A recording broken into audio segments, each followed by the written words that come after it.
Toronto City Council is debating whether to strip Toronto Mayor Rob Ford of much of his budget and further take away much of his power as mayor. Marcus G. is joining us from his office at City Hall. So can you tell us how the Fords, both Rob and Doug, are reacting in this debate? Well, they're being very defensive. Doug Ford and his brother Rob Ford have called it a coup d'etat. They say that City Council is trampling on democracy, and they're vowing to fight it.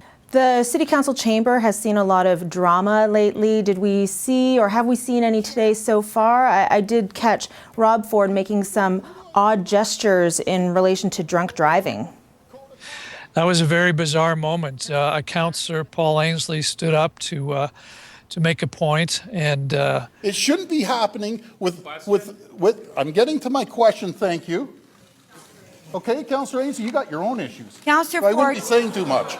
Mr. Ainsley was stopped by police not too long ago and blew over the legal limit. He was not charged. He admitted it and said he regretted it. He'd had 3 glasses of wine. But this is typical of what the Fords are doing. They're turning the tables on councillors, demanding they all take a drug test, saying everybody has a few from time to time. Nobody's lily white, as Doug Ford puts it. So they're on the counterattack.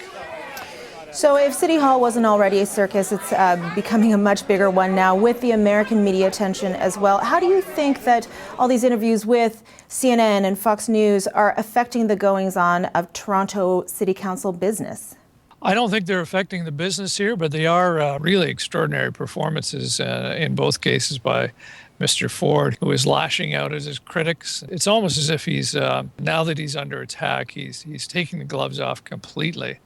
Do you think it's a good political strategy for Mayor Ford to be speaking to the American press? Perhaps he believes he's beleaguered by the media here at home. That may be part of it.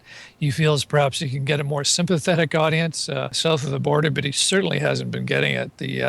You just look at the CNN or the Fox interviews, and the interviewers are sort of jaws dropping open at the performance he's putting on. Thank you, Marcus, for joining us today. My pleasure.